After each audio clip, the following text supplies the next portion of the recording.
आउज़ुबिल्लाहिमिनश्शैतानिर्रजीम बिस्मिल्लाहिर्रहमानिर्रहीम। अज़ीज़ तलबा अस्सलामु अलैकुम। उम्मीद है आप सब लोग खैरियत से होंगे। अल्लाह पाक आपको ज़िंदगी के हर मैदान में कामयाब करे और आपको अपने घरों में खुश और आबाद रखे। आज हम पढ़ेंगे नसर के बारे में कि नसर क्या होती है, इसका क्या मतलब है, इसकी क्या खसूसियात हैं और इसकी कितनी अक़साम हैं। तो सबसे पहले हम देखते हैं कि नसर के मानी क्या हैं। नसर के लफ्ज़ी मानी हैं फटा हुआ या खुला हुआ। ये अरबी ज़बान के लफ्ज़ नसर से निकला है जिसके मानी हैं फटा हुआ या खुला हुआ। तो उर्दू में नसर से मुराद ऐसी तहरीर है जो नज़्म के बरखिलाफ़ वज़न और काफ़िया की पाबंद नहीं होती। यानी जो नज़्म होती है उसमें वज़न और काफ़िए का ख्याल रखा जाता है, ये उसका नज़्म का शायरी का वस्फ़ होता है, लेकिन इसके ख़िलाफ़ नसर में इन चीज़ों की पाबंदी नहीं होती। नसर में आम तौर पर जुमले आज़ाद होते हैं और उनमें कोई ख़ास तरतीब नहीं होती। नसर में अफसाना, नावल, ड्रामा, मज़मून, इंशाइया और ख़ुद नविश्त वगैरह शामिल हैं। नसर के लफ्ज़ी मानी समझने के लिए हम उसकी मिसाल देख सकते हैं कि मिसाल के तौर पर किसी शख्स का बयान, किसी किताब का मज़मून या किसी अखबार का कॉलम जो है, ये नसर की मिसालें हैं।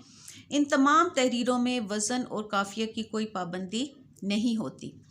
अब हम देखते हैं नसर की खसूसियात कि नसर की खसूसियात में सबसे पहले इसमें वज़न और काफ़िया की कोई पाबंदी नहीं होती।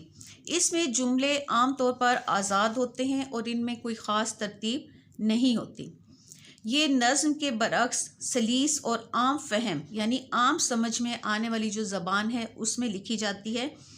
नसर अदब की एक सिन्फ़ है और इसमें मुख्तलिफ़ मौज़ूआत पर लिखी गई तहरीरें शामिल हैं। नसर में वज़न का एहतमाम नहीं होता चूँकि वज़न जो है वो शायरी का वस्फ़ है।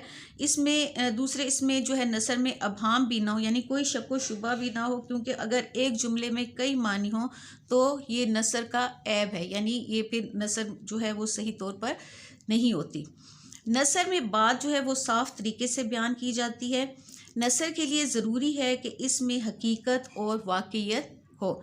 नसर का बुनियादी मकसद ये है कि इससे वो काम लिया जाए जो शेर में आसानी से मुमकिन ना हो, यानी जो शायर जो है वो जो शायरी में अपने शेर में जो बात बुरी तरह नहीं कह सकता वो नसर में कही जा सकती है। अब हम देखते हैं कि नसर की अक़साम कौन कौन सी हैं। नसर की कई अक़साम हैं जिनमें पहली जो है वो है सादा नसर। सादा नसर उस नसर को कहते हैं जिसमें रायत और मुनासबात वगैरह ना हो, बल्कि आम फहम और आसान अल्फाज का इस्तेमाल किया गया, यानी आम समझ में आने वाली जो ज़ुबान है और अल्फाज हैं वो इस्तेमाल किया जाए। मसलन फोर्ट विलियम कॉलेज के मुसन्निफ़ मीर अमन की जो किताब है बाग़ो बहार, उसका ये पैराग्राफ देखिए। बादशाह की उम्र 40 बरस हो गई। एक दिन शीश महल में नमाज अदा करके वजीफ़ा पढ़ रहे थे। यक बारगी जो आईना की तरफ ख्याल करते हैं तो एक सफ़ेद बाल मूँछों में नज़र आया कि मानदे तार मुकेश के चमक रहा है। बादशाह देख के आबदीदा हुए और ठंडी सांस भरी। फिर दिल में अपने लिए सोच लिया कि अफसोस, तूने इतनी उम्र नाहक बर्बाद की और इस दुनिया की हिर्स में एक आलम को ज़ेरो ज़बर किया। इतना मुल्क जो लिया अब तेरे किस काम आएगा? आखिर ये सारा मालो असबाब कोई दूसरा उड़ावेगा। तुझे तो पैगाम मौत आ चुका। अगर कोई दिन जिए भी तो बदन की ताकत कम होगी। ये थी जो है सादा नसर, उसका एक पैराग्राफ मिसाल में। अब है सलीस नसर। सलीस नसर जो है लफ्ज़ और मानी दोनों एतबार से आसान नसर को कहते हैं। इसमें रायत लफ्ज़ी का इस्तेमाल भी नहीं होता।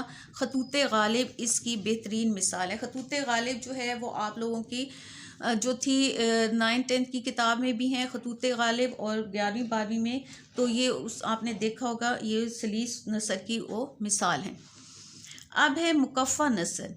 ऐसी नसर जिसमें वज़न तो ना हो लेकिन काफ़िए का एहतमाम किया गया हो। किसी ज़माने में इसका रवाज था, बल्कि ऐसा जुनून था कि मीर अमन की जो सादा नसर है उसके मुकाबले में रजब अली बेग सरवर ने एक किताब फसाने अजायब लिख दी जो मुकफ़ा की बेहतरीन मिसाल है, यानी उसमें इस चीज़ का ज़्यादा ख्याल रखा गया है। अब है मुसज्जा नसर। मुसज्जा नसर ऐसी नसर को कहते हैं